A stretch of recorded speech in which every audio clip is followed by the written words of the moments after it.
اعوذ باللہ من الشیطان الرجیم بسم اللہ الرحمن الرحیم السلام علیکم ورحمۃ اللہ وبرکاتہ۔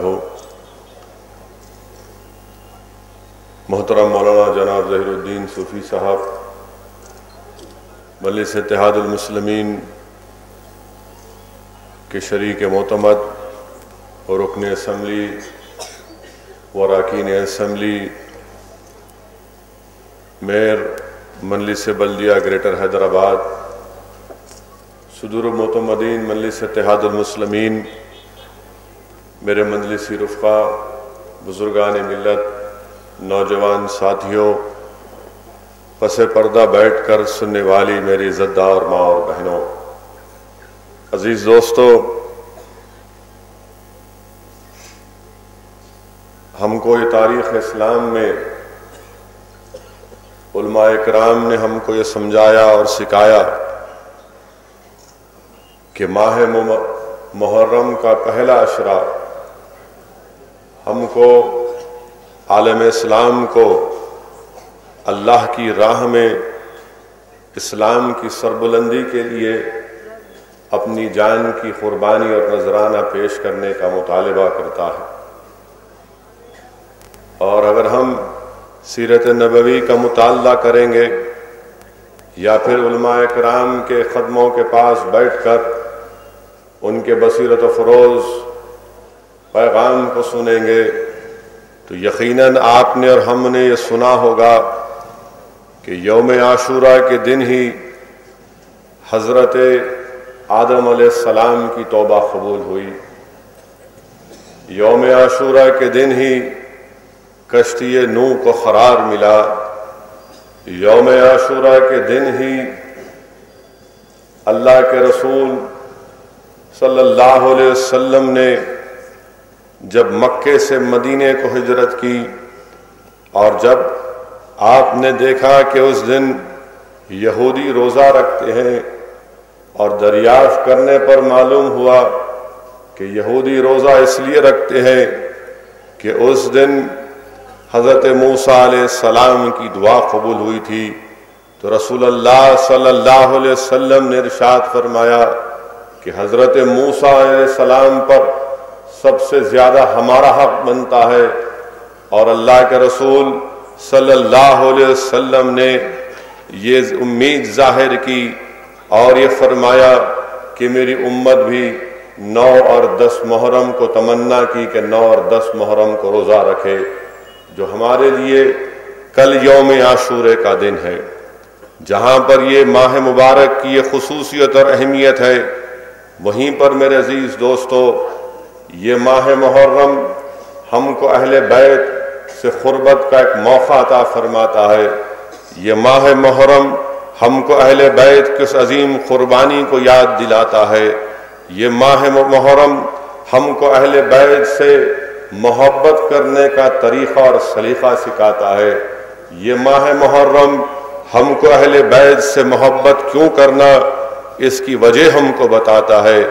میرے عزیز دوستو، علماء کرام نے لکھا، خاص طور سے امام یوسف بن اسماعیل نبھانی رحمت اللہ علیہ نے اپنی کتاب برکات آل رسول میں لکھا کہ حدیث شریف میں لکھا کہ اللہ کے رسول صلی اللہ علیہ وسلم نے فرمایا کہ ہر چیز کی بنیاد ہوتی ہے۔ رحمت اللہ علیہ صلی اللہ علیہ وسلم نے ارشاد فرمایا کہ ہر چیز کی بنیاد ہوتی ہے، اور دین اسلام کی بنیاد اصحاب رسول اور اہل بیت کی محبت۔ اللہ کے رسول صلی اللہ علیہ وسلم کی حدیث امام یوسف بن اسماعیل نبھانی رحمت اللہ علیہ اپنی کتاب برکات آل رسول میں لکھ رہے ہیں۔ میرے عزیز دوستو، حدیث شریف میں آیا، حضرت ابو سعید خدری رضی اللہ تعالی عنہ سے روایت ہے کہ آپ فرماتے ہیں کہ میں نے رسول اللہ صلی اللہ علیہ وسلم کو ارشاد فرماتے سنا کہ رسول رحمت صلی اللہ علیہ وسلم نے ارشاد فرمایا کہ تمہاری دعا رکی رہتی ہے جب تک کہ تم مجھ پر اور میری آل پر درود نہیں بھیجتے۔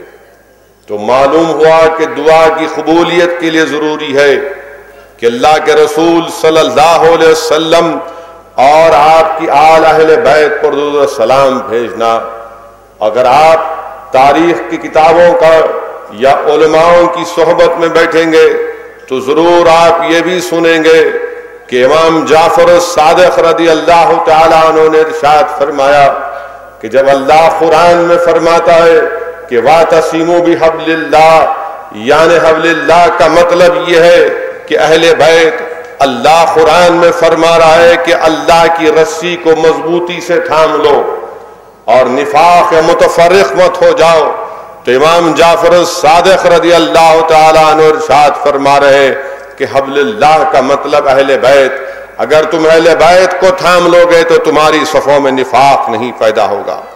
عزیز دوستوں، وہیں پر اس ماہ محرم میں ہم کو یہ بات بھی معلوم ہوتی ہے کہ مسلم شریف کی حدیث ہے، مسلم شریف کی حدیث ہے کہ اللہ کے رسول صلی اللہ علیہ وسلم کا ارشاد مبارک ہے، اگر آپ نوجوانوں سے میں اپیل کروں گا کہ اگر تم کو کبھی اپنی مصروف زندگی میں کبھی وقت مل جائے تو جا کر قرآن کھولو اور قرآن کھول کر سورہ آل عمران میں آیات مباہلہ کو پڑھو، آیات مباہلہ کو پڑھو۔ اور رسول اللہ صلی اللہ علیہ وسلم مسلم شریف کے حدیث میں فرما رہے ہیں کہ جب مباہلہ کا وقت آیا تو اللہ کے رسول صلی اللہ علیہ وسلم نے دعا کی کہ یا اللہ، حسن اور حسین میری صاحبزادی فاطمہ اور حضرت علی میرے آل ہے، میرے اہل بیت ہیں۔ مسلم شریف کی ایک اور حدیث ہے، اور کون روایت فرما رہے ہیں؟ امت کی ماں حضرت عائشہ صدیقہ رضی اللہ تعالی عنہا۔ آپ فرماتی ہیں امت کی ماں کہ ایک مرتبہ اللہ کے رسول صلی اللہ علیہ وسلم کالی کملی اوڑھ کر اپنے گھر سے روانہ ہوتے ہیں، امام حسن آتے ہیں، امام حسین آتے ہیں، رسول اللہ صلی اللہ علیہ وسلم ان کو اپنی کملی کے اندر لے لیتے ہیں۔ خاتون جنت بی بی فاطمہ آتی ہیں، ان کو اپنے کمل کے اندر لے لیتے ہیں۔ حضرت علی آتے ہیں، ان کو اپنے کالی کملی کے اندر لے لیتے ہیں اور ارشاد فرماتے ہیں کہ یا اللہ، یہ میرے اہل بیت ہیں، تو ان کو پاک کر دے۔ آیت مباہلہ کا اگر آپ مطالعہ کریں گے تو علماء کرام نے تفاسیر میں لکھا کہ نجران کے عیسائیوں نے اللہ کے رسول صلی اللہ علیہ وسلم کے پاس آ کر، اللہ کے رسول صلی اللہ علیہ وسلم کے پاس آ کر کہا کہ حضرت عیسیٰ نعوذ باللہ اللہ کے بیٹے ہیں۔ رسول اللہ صلی اللہ علیہ وسلم نے ان کو اسلام کی دعوت دی، توحید کا پیغام سمجھایا اور یہ کہا کہ حضرت عیسیٰ اللہ کے بندے ہیں۔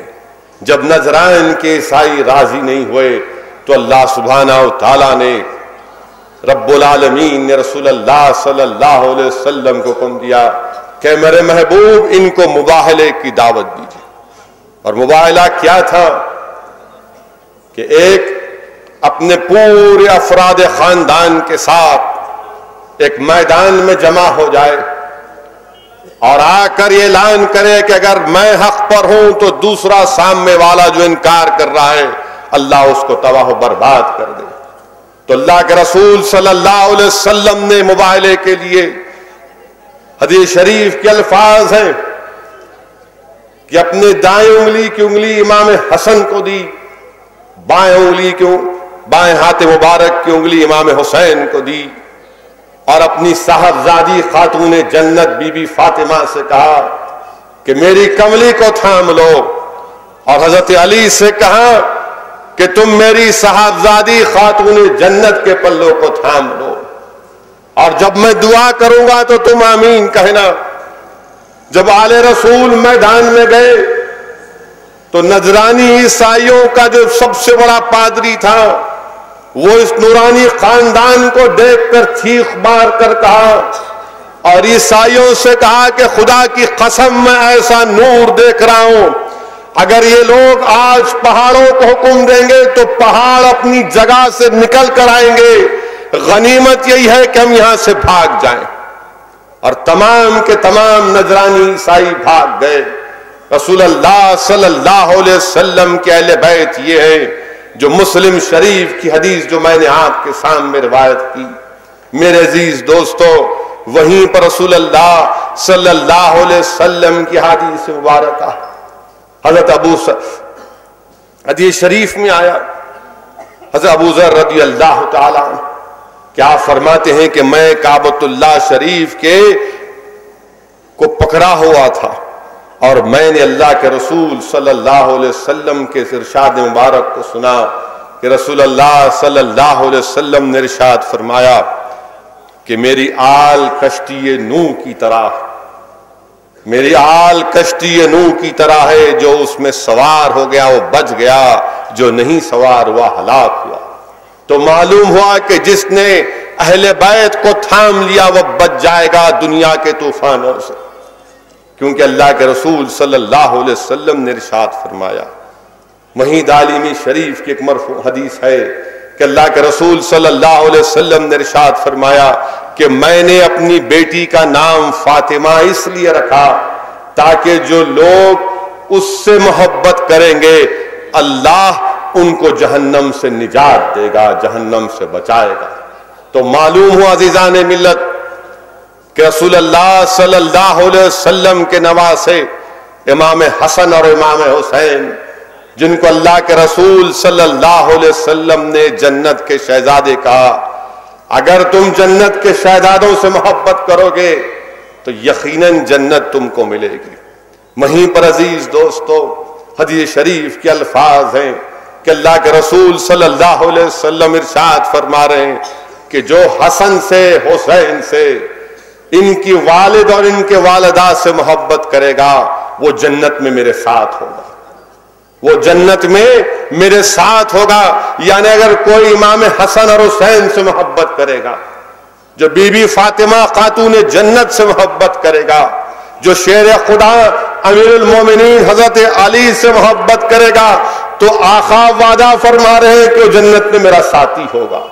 اور محبت کے تقاضے ہوتے ہیں عزیز دوستو، نوجوانوں محبت کے تقاضے ہوتے ہیں کہ محبت کرنے والا محب کا دیوانہ ہوتا ہے، محبت کرنے والا محب کا دیوانہ ہوتا ہے اور اس کی ہر اداؤں کو اپنا لیتا ہے. یاد رکھو نوجوانوں، اگر تم امام حسن اور حسین سے محبت کرتے ہو، اگر تم شیر خدا حضرت علی سے محبت کرتے ہو، اگر تم عزت کرتے ہو بی بی فاطمہ خاتون جنت کی، تو یاد رکھو تمہارے دل میں باطل کی محبت پیدا نہیں ہو سکتی. اگر تم حق سے محبت کرتے ہو تو باطل طاقتوں سے اور قوتوں سے نفرت کرنا پڑے گا، باطل نظام سے نفرت کرنا پڑے گا. یاد رکھو نوجوانوں، کسی کے دل میں حق اور باطل جمع نہیں ہو سکتا. سمندر کے دو کنارے نہیں مل سکتے نوجوانوں، حق اور باطل میں اتحاد پیدا نہیں ہو سکتا نوجوانوں. محبت کے تقاضے یہ ہے کہ محبت کرنے والا محب کی ہر اداؤں کو اپنا لے، محب کی ہر اداؤں کو اپنا لے.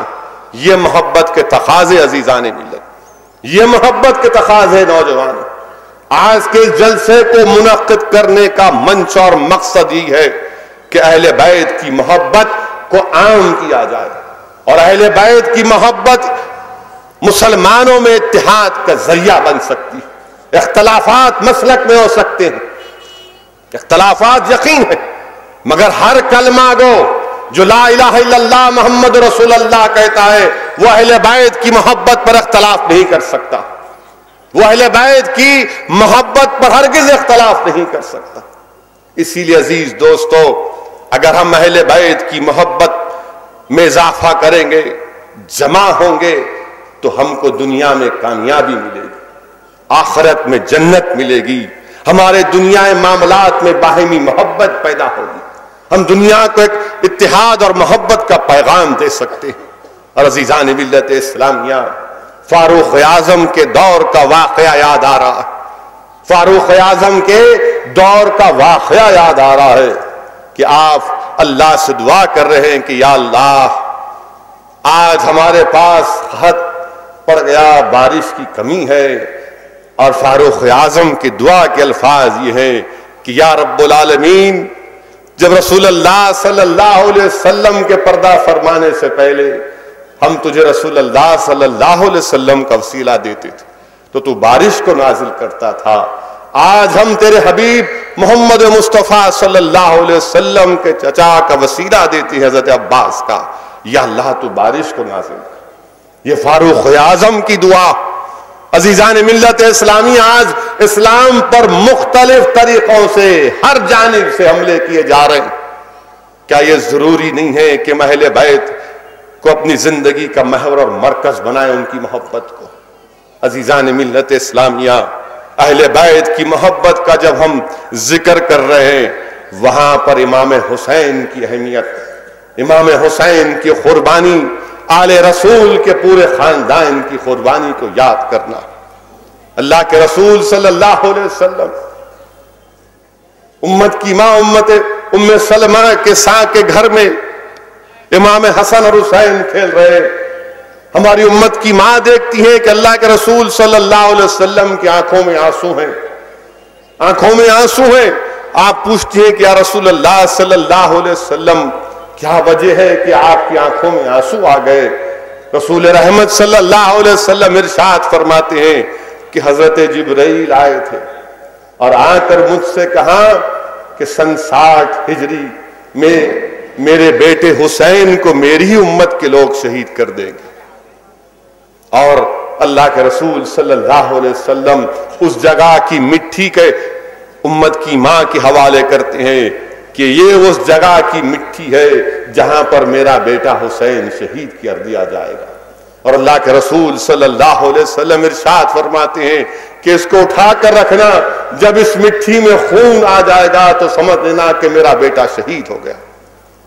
سوچو تھوڑی دیر کے لیے جان ملت کہ وہ امام حسین جس کو اللہ کے رسول صلی اللہ علیہ وسلم اپنے پیٹھ پر بٹھا لیتے، اپنے کھندے پر بٹھا لیتے، اپنی زبان ان کے زبان کے میں ڈال دیتے، اپنے لہاب دہن کو ان کے منہ میں ڈالتے، اور رسول اللہ صلی اللہ علیہ وسلم ان کی پیشانی کو چومتے، ان کے لبوں کو چومتے، ان کے منہ مبارک کو چومتے اور ان کے حلق کو چومتے، ان کی گردن کو چومتے۔ لوگوں نے پوچھا کہ یا رسول اللہ صلی اللہ علیہ وسلم، آپ امام حسین کی گردن کو بھی چومتے ہیں، ان کے حلق کو بھی چومتے ہیں، تو اللہ کے رسول صلی اللہ علیہ وسلم کی آنکھوں میں آنسو آ جاتے، کیونکہ اللہ کے رسول صلی اللہ علیہ وسلم جانتے تھے کہ میرا بیٹا حسین شہید ہوگا۔ عزیزان ملت اسلامیہ، حضرت یحییٰ حضرمی فرماتے ہیں کہ اللہ کے رسول کہ آپ حضرت علی کے ساتھ سفر میں جاتے ہیں، مقام نینوا کے پاس جب آتے ہیں تو حضرت علی پکار کر کہتے ہیں کہ عبداللہ صبر کا تھا، کہ صبر کو تھام لو، صبر کا مظاہرہ کرو۔ حضرت یحییٰ حضرمی پوچھتے ہیں یا علی، آپ کس کو پکار کر کہہ رہے ہیں کہ صبر کے دامن کو مت چھوڑو؟ حضرت علی رضی اللہ تعالی عنہ شیر خدا امیر المومنین ارشاد فرماتے ہیں کہ میں نے اللہ کے رسول صلی اللہ علیہ وسلم کو ارشاد فرماتے سنا کہ دریائے فرات کے کنارے میرا بیٹا حسین شہید ہوگا، اس لیے میں حسین کو پکار کر کہہ رہا ہوں کہ صبر کرنا۔ مفتی ابو نعیم اپنی کتاب میں لکھتے ہیں کہ حضرت علی رضی اللہ تعالیٰ عنہ کے ساتھ سفر ہو رہا ہے، حضرت علی رضی اللہ تعالیٰ عنہ اس جگہ کی نشاندہی کر رہے ہیں کہ یہ میرے بیٹے کی مقتل گاہ ہوگی، اس جگہ پر میرے بیٹے کا خون گرے گا، اس جگہ پر امام حسین کا قافلہ رکے گا، اس جگہ پر فلاں جگہ پر امام حسین کے قافلے کے اونٹ کے کجاوے رکھنے کی جگہ ہوگی۔ اس دن آل محمد کے اتنے نوجوان شہید ہوں گے اور آسمان روئے گا، اور جتنے لوگ شہید ہوں گے بغیر حساب کے جنت میں جائیں گے۔ عزیزان ملت اسلامیہ، علماء کرام نے لکھا کہ رسول اللہ صلی اللہ علیہ وسلم کے پردہ فرمانے کے بعد یسع الدین اویسی نہیں کہہ رہا ہے، میں نے علماء کی زبان سے اور ان کی کتابوں سے پڑھا کہ اللہ کے رسول صلی اللہ علیہ وسلم کے پردہ فرمانے کے بعد شہزادی جنت غم میں تھیں، اور اسی دن آپ نے علی سے کہا کہ مجھے اللہ کے رسول صلی اللہ علیہ وسلم کے مزار مبارک پر جانا۔ رات میں جب آپ جاتی ہیں، بی بی فاطمہ خاتون جنت امام حسین کے سر کو سہلا رہی ہیں، امام حسین کے سر کو سہلا رہی ہیں، سر کو سہلا رہی ہیں، تو حضرت زینب پوچھتی ہیں کہ اماں جان آج زیادہ ہی آپ امام حسین کو سر کو سہلا رہے ہیں۔ تو خاتون جنت ارشاد فرماتی ہیں کہ ہاں میں جانتی ہوں کہ میرا بیٹا شہید ہوگا، میں جانتی ہوں کہ تم لوگ یتیم ہوگے، میں جانتی ہوں کہ میرا بیٹا پیاسا ہوگا کربلا میں۔ عزیزان ملت، میں بتانا یہ چاہ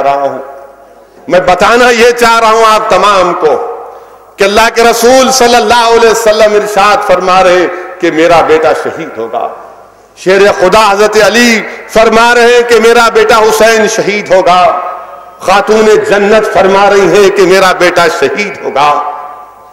عزیزان ملت اسلامیہ، تھوڑی دیر کے لیے سوچ لو، تھوڑی دیر کے لیے اپنے دلوں پر زور ڈالو کہ کسی محلے میں کوئی اچھا ڈاکٹر ہوگا یا کوئی مولانا رہتے، ان کی دعاؤں میں اللہ نے تاثیر دی گئی ہے، ہم ان کے پاس جاتے کہ صاحب الیکشن آ رہا ہے، آپ کامیاب کر دو مجلس کو، آپ اللہ کے نیک بندے ہیں۔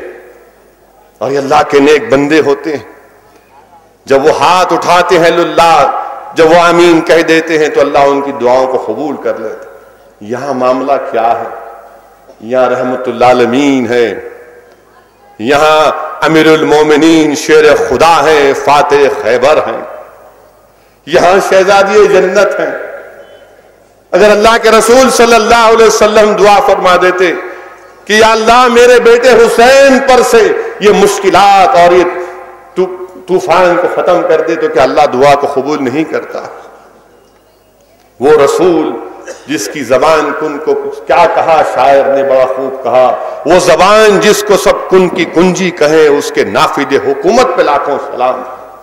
وہ رسول جس نے اشارہ کیا تو چاند کے 2 ٹکڑے ہو گئے، وہ رسول جس نے حکم دیا تو سورج نکل کر آیا، وہ رسول جو حضرت جابر کے دسترخوان پر بیٹھے، اپنے ان کے بیٹھنے سے 70 صحابیوں نے کھانا کھایا، وہ رسول جس نے جنگ تبوک میں پانی کم پڑ گیا تو رسول رحمت صلی اللہ علیہ وسلم کی انگلی مبارک سے پانی بہنا شروع ہو گیا۔ اگر وہ دعا کرتے کہ اللہ میرے حسین کو بچا لے، تو کیا اللہ دعا کو قبول نہیں کرتا؟ میرے عزیز دوستو، اللہ کے رسول صلی اللہ علیہ وسلم، میرے عزیز نوجوانوں، سنو اس چیز کو کہ رسول اللہ صلی اللہ علیہ وسلم کی سیرت ہم تمام کو پیغام دے رہی ہے کہ دعا کے ساتھ ساتھ میدان میں بھی آنا پڑے گا۔ دعا پر صرف اکتفا مت کرو، بلکہ دعا کے ساتھ ساتھ میدان میں آنا پڑے گا۔ اور رسول اللہ صلی اللہ علیہ وسلم کی سیرت نوجوانوں ہم تمام کو پیغام دے رہی ہے کہ دیکھو نوجوانوں، پڑھو نوجوانوں، پڑھو نوجوانوں رسول اللہ صلی اللہ علیہ وسلم کی سیرت کو، کہ کیسے آقا دو عالم صلی اللہ علیہ وسلم نے جنگ احد میں اپنے دندان مبارک کو شہید کروایا۔ دیکھو نوجوانوں، اللہ کے رسول صلی اللہ علیہ وسلم کی سیرت ہم کو پکار پکار کر رہی ہے کہ منبر اور محراب کے ساتھ ساتھ تم کو میدان کارزار میں بھی آنا پڑے گا۔ سیرت رسول نوجوانوں ہم تمام کو پکار کر کہہ رہی ہے کہ نوجوانوں دیکھو احد میں رسول اللہ صلی اللہ علیہ وسلم کو اپنے دندان مبارک شہید کرنا پڑا، طائف کے بازار میں اپنے خون میں نہانا پڑا۔ رسول اللہ صلی اللہ علیہ وسلم کی سیرت نوجوانوں ہم تمام کو پکار کر کہہ رہی ہے کہ کعبۃ اللہ شریف ہے، اللہ کے رسول سجدے میں ہے اور اون کی اجڑی ڈالی جا رہی ہے۔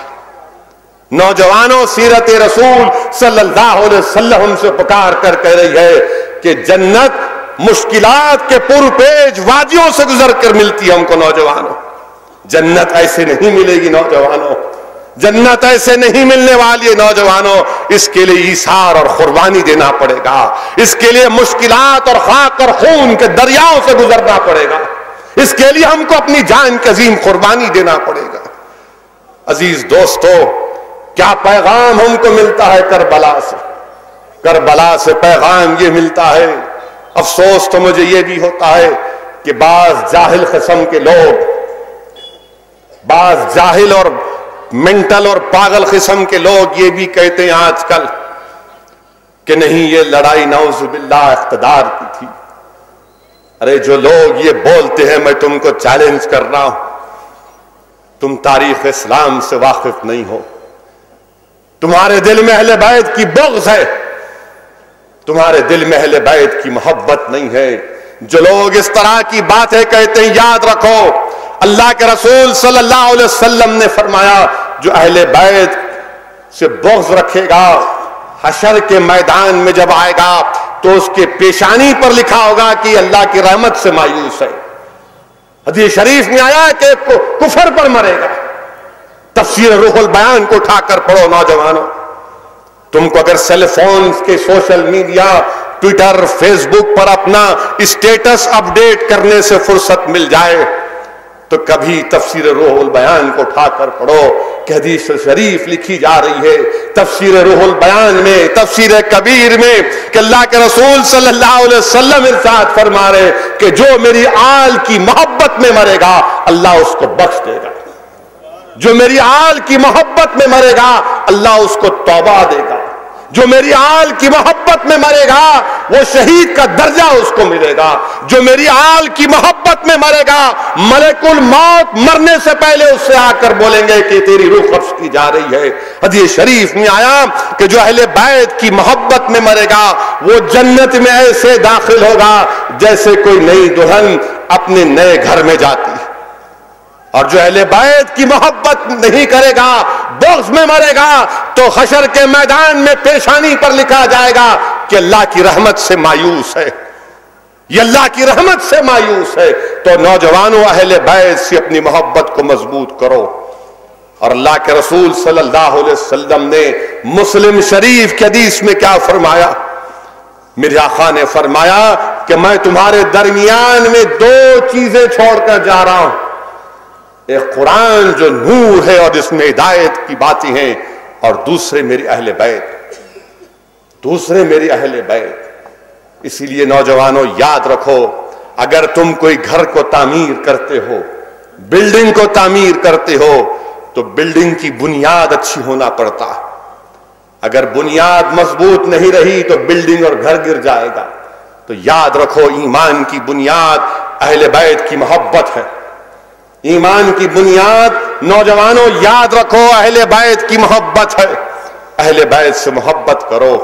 اور جو لوگ کہتے ہیں کہ اقتدار کی لڑائی تھی، ارے دنیا کی تاریخ میں کوئی ایسی مثال پیش کر دے، دنیا کی تاریخ میں کوئی ایسی مثال پیش کر دے کہ افراد خاندان کے ساتھ قافلہ نکل پڑتا ہے، بچے ہیں، شیرخوار بچے ہیں، اور لوگ پھر یہ بھی سوال پیدا ہوتا ہے۔ مجھے کسی نے، ایک نوجوان نے مجھے فون کیا اور پوچھا کہ سعود الدین اویسی کہ امام حسین کربلا کو گئے، پورے اپنے افراد خاندان آل رسول کو لے کر گئے، اور دشمن خوی تھا، تو میں نے کہا کہ ہاں کسی عالم سے پوچھ کے بتاؤں گا۔ میں نے ایک عالم دین کو جامعہ نظامیہ کے فون کیا تو انہوں نے بڑی اچھی بات مجھے سمجھائی اور کہا کہ جب کبھی بھی حق اور باطل کا مقابلہ ہوتا ہے، یاد رکھو، سن لو، اس بات کو ذہن نشین کر لو نوجوانوں، کہ جب کبھی بھی حق اور باطل کا مقابلہ ہوتا ہے، باطل کے پاس بڑی طاقت ہوتی ہے، باطل کے پاس بڑی طاقت ہوتی ہے، اسلحہ ہوتا ہے، تعداد میں بہت زیادہ ہوتے ہیں، اور حق کے پاس دیکھنے کے لیے کچھ نہیں ہوتا۔ حق والوں کے پاس بے سر و سامانی کے عالم میں رہتے ہیں، ان کے پاس نہ طاقت ہوتی ہے، نہ ہتھیار ہوتا ہے، نہ تعداد ہوتی ہے۔ اور تاریخ ہم کو بتاتی، عزیزان ملت اسلامیہ، کیا تاریخ ہم کو بتاتی ہے کہ امام حسین کی شہادت معرکہ کربلا کوئی وقتی واقعہ نہیں تھا.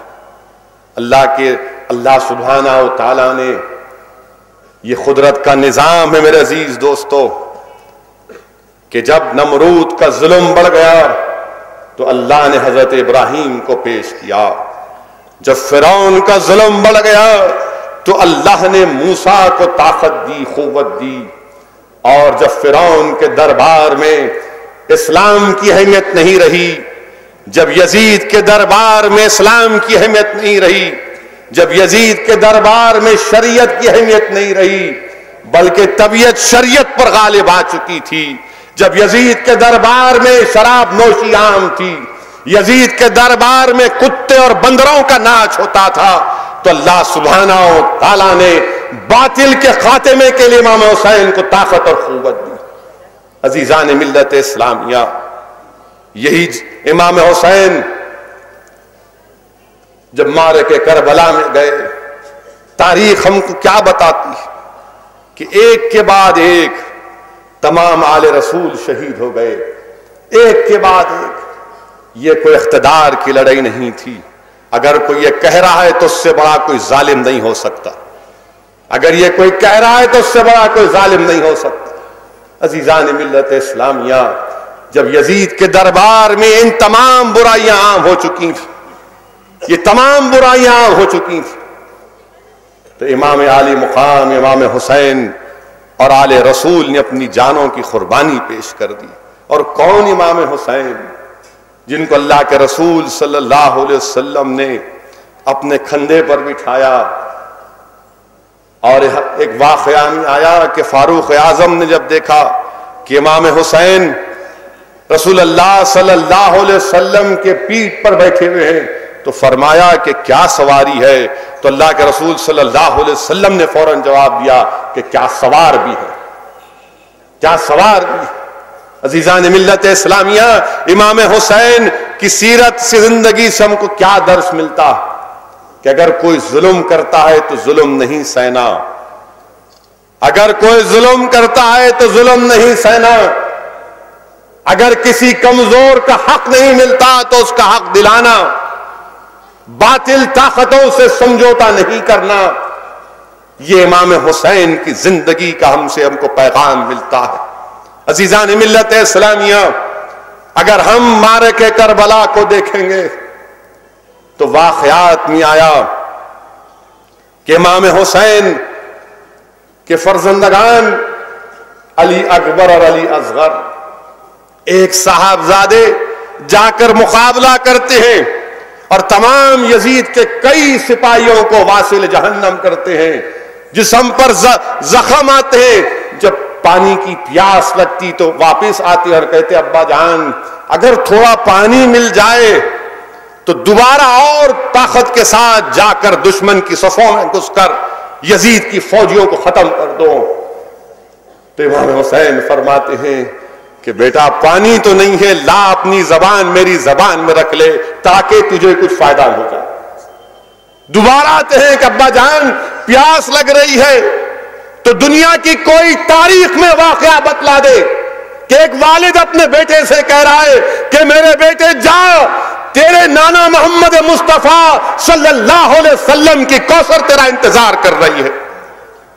عزیزان ملت اسلامیہ، نوجوانوں پیغام لو اس سے کہ زندگی ایک دن ختم ہونے والی ہے، مگر ظالموں سے مقابلہ کرنا، ظلم کو سہنا نہیں، ان سے پنجہ آزمائی کرنا، ان کے جبڑوں کو پکڑ کر مظلوموں کا حق دلانا.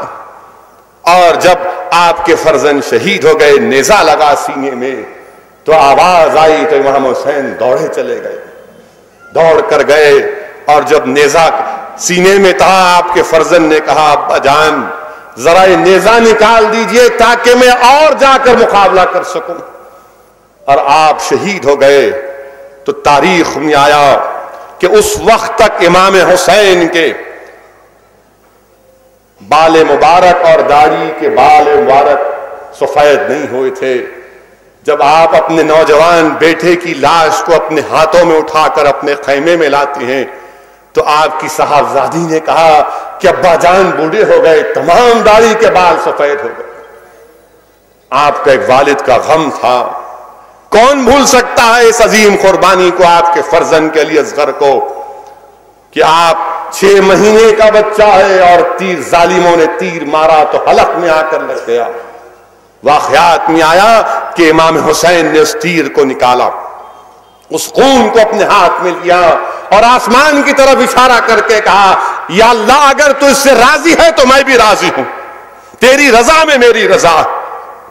عزیزان ملت اسلامیہ, عظیم قربانیاں ہیں اہل بیت کی. وہ امام حسین جو اپنے بچپنے میں اللہ کے رسول صلی اللہ علیہ وسلم ان کو اپنی عنبری زلفیں تھما رہے ہیں. امام حسین کا بچپنا ہے, رسول اللہ صلی اللہ علیہ وسلم اپنی عنبری زلفیں ان کو تھما رہے ہیں.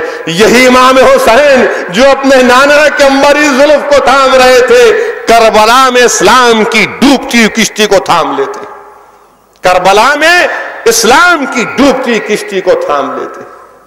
رسول اللہ صلی اللہ علیہ وسلم شہادت سے پہلے خواب میں دیدار ہوتا ہے. رسول اللہ صلی اللہ علیہ وسلم ارشاد فرما رہے ہیں کہ میرے بیٹے میں تیرا انتظار کر رہا ہوں.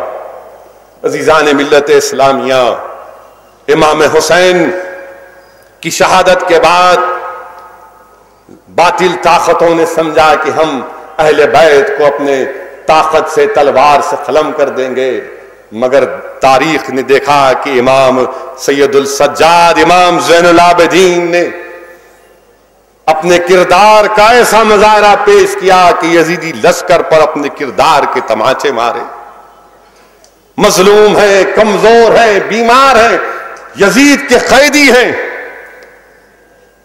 آپ کے سامنے علی اکبر علی اصغر کی شہادت, آپ کے سامنے اہل بیت کے کلیوں کو مسل دیا گیا, آپ کے سامنے آپ کی پھوپھی حضرت زینب کی آہیں آپ کے سامنے, مگر آپ نے اپنے کردار کا ایسا مظاہرہ پیش کیا, نسل حسینی کے بہادری کا مظاہرہ پیش کیا اور اپنے کردار کا تماچا یزیدی لشکروں پر مارا.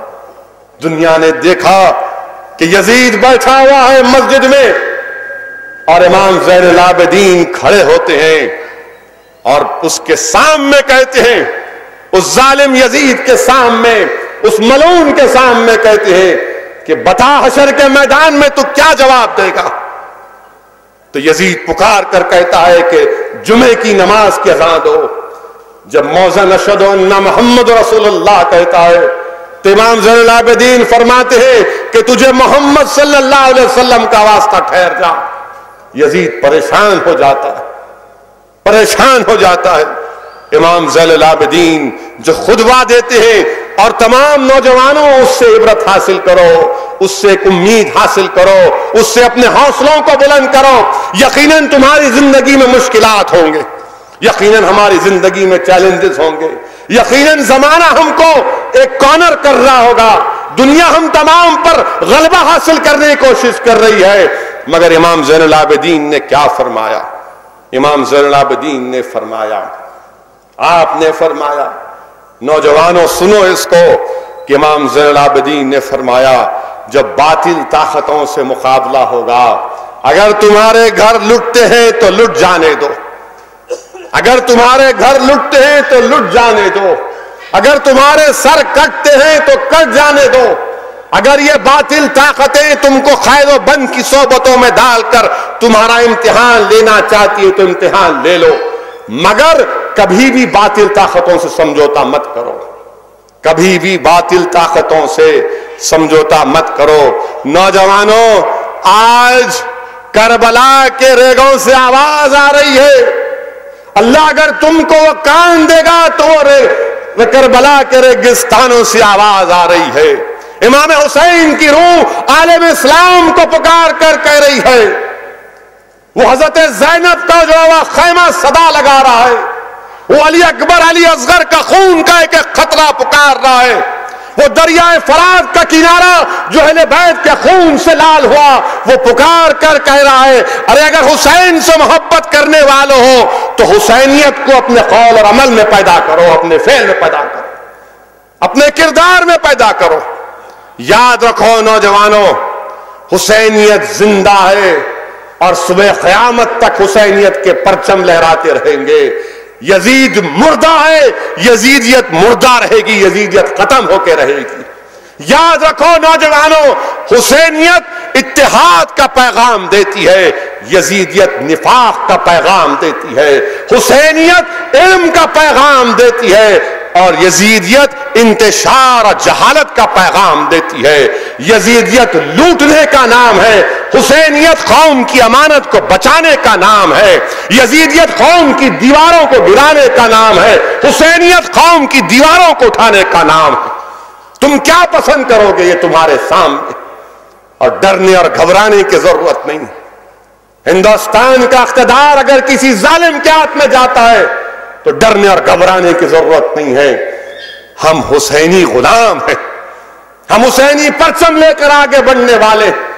ہم نے کبھی باطل طاقتوں سے سمجھوتا نہیں کیا. ہم نے وقت کے فرعون سے، نمرودوں سے، یزیدوں سے، تمام سے مقابلہ کیا. یہ کون سی کھیت کی مولی ہے؟ ہم مقابلہ کرتے آئے اور مقابلہ کرتے رہیں گے. اگر آج مسجد اقصی کو بند کرنے کی کوشش کر رہا ہے بنجامن نیتنیاہو، اگر آج مسجد اقصی کو بند کر رہا ہے تو یاد رکھ بنجامن نیتنیاہو، تیری زندگی ان قریب ختم ہونے والی ہے انشاءاللہ تعالی. تیری زندگی انشاءاللہ ختم ہونے والی ہے. دنیا کا کوئی مسلمان مسجد اقصی کے اوپر تمہارے عزائم جو ہیں اس کو برداشت نہیں کرے گا.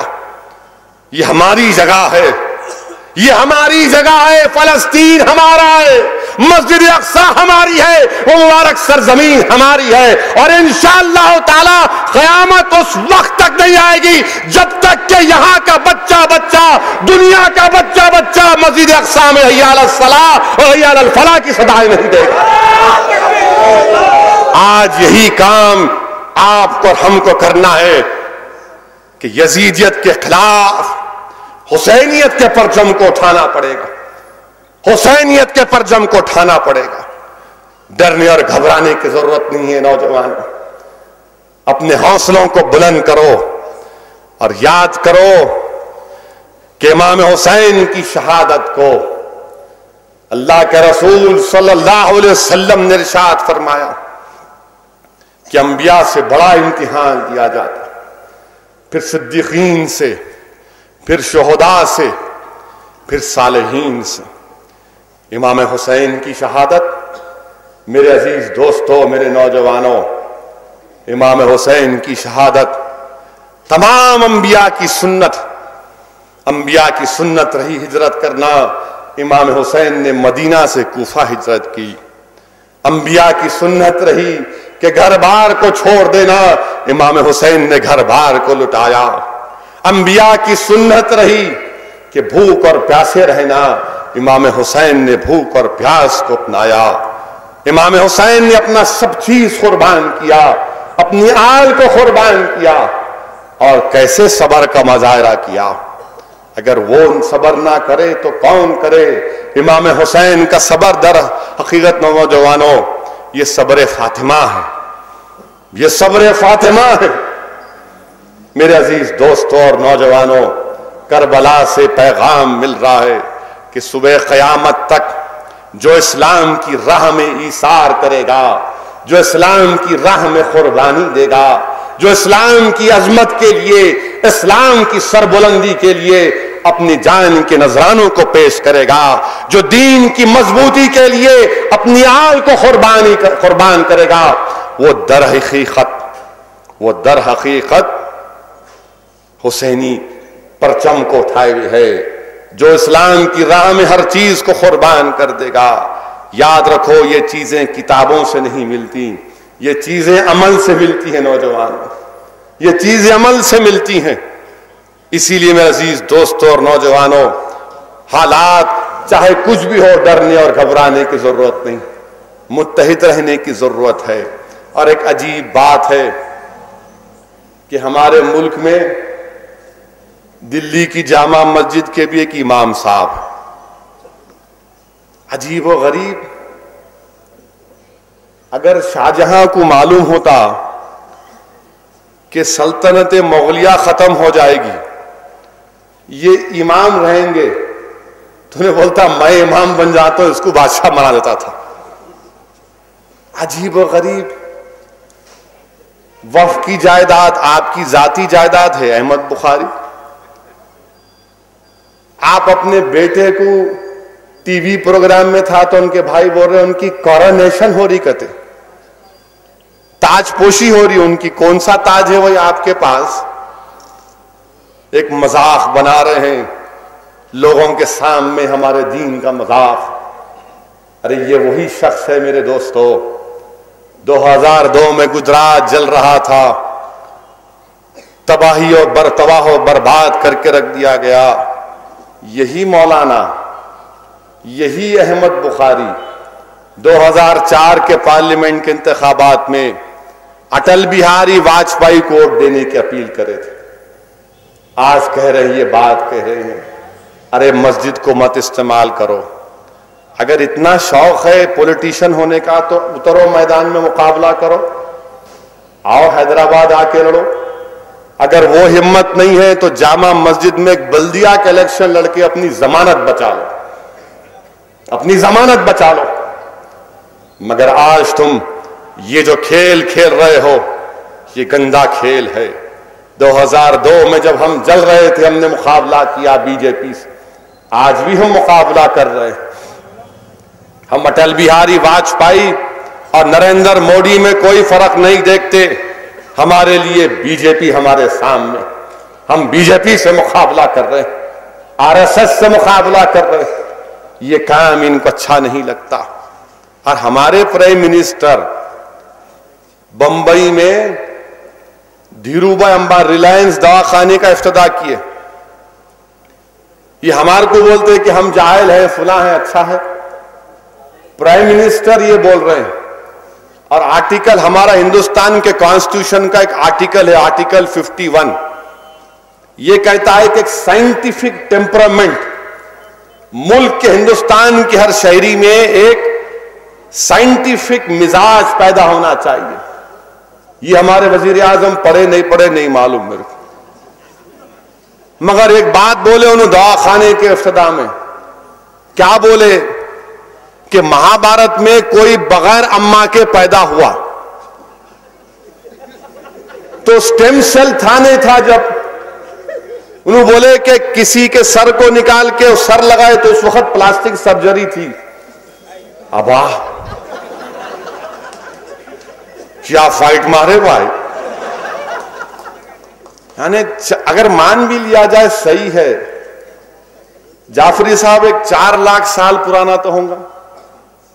4 لاکھ سال پہلے پلاسٹک سرجری تھی کہتے،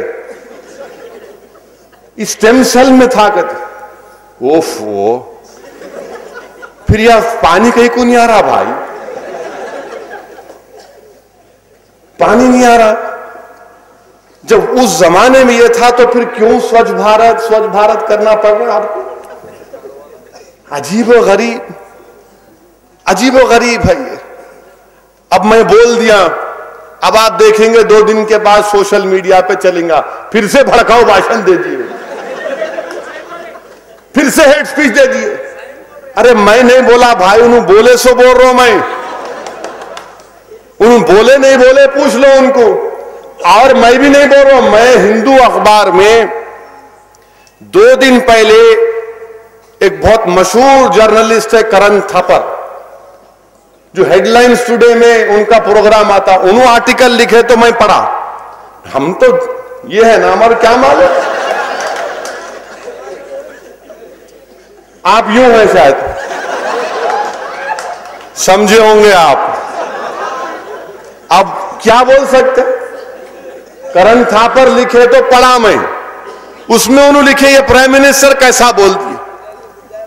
عجیب و غریب ہے یہ. 4 لاکھ 5 لاکھ سال پہلے ایسا اس پلاسٹک سرجری تھی کہتے. میں مانتا ہوں کہ آیورویدا میں یقیناً ترقی تھی، اس زمانے میں بہت ترقی تھی، کوئی انکار نہیں کر سکتا یہ. کیونکہ اگر آپ تاریخ کا مطالعہ کریں گے تو یقیناً آیورویدا کے اس زمانے میں جو لوگ تھے، ہندوستان اس زمانے میں یقیناً سائنس میں آگے تھا. مگر یہ 4 لاکھ 5 سال پہلے پلاسٹک سرجری تھی، زیادہ نہیں بول دیے. تھوڑا پھینکنا کم کرو. بات کرے کہ لفظ جہاد وہ فلاں. بہرحال عزیز دوستو، عجیب و غریب حالات سے ملک گزر رہا ہے، اور یقیناً الحمدللہ ہم متحد ہیں اگر ہم اپنی صفوں میں اور اتحاد کو پیدا کریں گے. آپ نے دیکھا کہ ہم کو گالی دی جاتی تھی، چھوٹی جماعت، چھوٹی جماعت، یہ غریبوں کی جماعت، ٹھیلے والوں کی جماعت، یہ جذباتی نوجوانوں کی جماعت، یہ غریبوں کی جماعت ہے، یہ فلاں ہیں، بہت لکھتے تھے، بولتے تھے. اچھا ہے، بولتے رہو. اللہ نے کیا کیا؟ الحمدللہ یہی غریبوں کی آواز کو اللہ نے مہاراشٹرا کے اسمبلی میں پہنچا دیا. یہی جذباتی نوجوانوں کی آواز کو اللہ نے مہاراشٹرا کے اسمبلی میں پہنچا دیا. یہی مفلسوں کی آواز کو اللہ نے مہاراشٹرا کے اسمبلی میں پہنچا دیا. ارے ہماری مخالفت کرنے والوں، ختم کرو. تم ہمارا ساتھ نہیں دے سکتے تو خاموشی اختیار کرو. ہندوستان کی ایسی بہت سی ریاستیں ہیں جہاں پر لوگ پیاسے ہیں، جن کا کوئی پرسان حال نہیں ہے، جن کا کوئی پوچھنے والا نہیں ہے، انصاف کے لیے لڑنے والا کوئی نہیں ہے. ان کی ترقی کے مواقع کیوں نہیں مل رہے؟ پوچھنے والا کیوں کوئی نہیں ہے؟ اس سے بڑھ کر اور کیا ہو سکتا ہے میرے عزیز دوستو کہ این ڈی ٹی وی کی رپورٹ ہے کہ بنگال میں برسر اقتدار کی جماعت کے ظلم کا شکار ہو کر مسلمان بی جے پی میں جانے کے لیے سوچ رہا ہے. اگر مجلس وہاں پر چلے جاتی تو کتنا اچھا ہوتا. میں بنگال کے لوگوں سے کہوں گا کہ انشاءاللہ تعالی ہم آئیں گے ضرور، انشاءاللہ تعالی. یہ ہم نہیں آئیں گے بلکہ حیدرآباد کی عوام ہم کو بھیجائے گی. اور لاکھوں سلام آپ پر کہ یقیناً آپ کا اتحاد، آپ کا سیاسی شعور، یہی چیز ہم کو کامیاب کر رہا ہے. میرے عزیز دوستو، ہم کو بہت کام کرنا بھی باقی ہے، اور میں ہمارے یہاں پر حکومت سے مطالبہ کروں گا کہ مہدی پٹنم گیریسن میں جو ہمارے معصوم مرتضیٰ کو مار دیا گیا، اس سے بھی انصاف کرنا چاہیے. بچے کو جلا دیا گیا. صرف پیسے دینے سے انصاف نہیں ہوگا. ہم پولیس سے بھی کہنا چاہیں گے کہ انہوں نے جو ایس آئی ٹی قائم کی، اس میں انویسٹیگیشن میں تیزی پیدا کرنی چاہیے. کون کیا، کیوں کیا، ان کو پکڑنا چاہیے، جیل کو جانا چاہیے. اگر کوئی آرمی کا آدمی ہے تو اس کو سرخاب کے پر نہیں لگے ہیں. اگر وہ ملٹری کا یونیفارم پہنا ہے تو کوئی بڑی بات نہیں ہے. ہم یقیناً ہندوستان کی فوج کی عزت کرتے آئے ہیں اور کرتے رہیں گے. یہ ہماری فوج کے بہادر سپاہی سرحد کی حفاظت کرتے ہیں، ہم کو ان پر فخر ہے.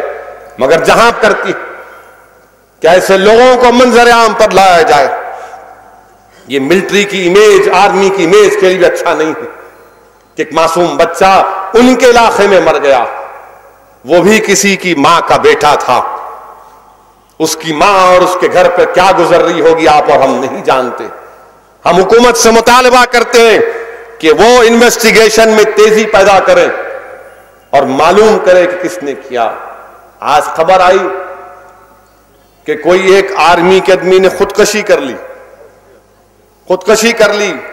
ہم کو نہیں معلوم کیا وجہ ہے، مگر پولیس کو کہنا پڑے گا کہ کون ذمہ دار، انویسٹیگیشن کرنا پڑے گا. کیا قصہ ہے یہ؟ اور میرے عزیز دوستو، عراق میں جو ہو رہا ہے سر شرم سے جھک جاتا ہے. یہ کیسے لوگ ہیں، یہ کیسے سنی ہیں جو شیعوں کو گولی مار رہے ہیں؟ یہ کیسے شیعہ ہیں جو سنیوں کو بم لگا کر یا گولی مار رہے ہیں؟ ارے کیا تم جواب دو گے حشر کے میدان میں اللہ کے سامنے، جب امام حسین کھڑے ہوں گے اپنی حال کے ساتھ، جب علی اکبر علی اصغر کھڑے ہوں گے، امام مسلم کھڑے ہوں گے، حضرت زینب کھڑے ہوں گے؟ کیا جواب دیں گے تم لوگ؟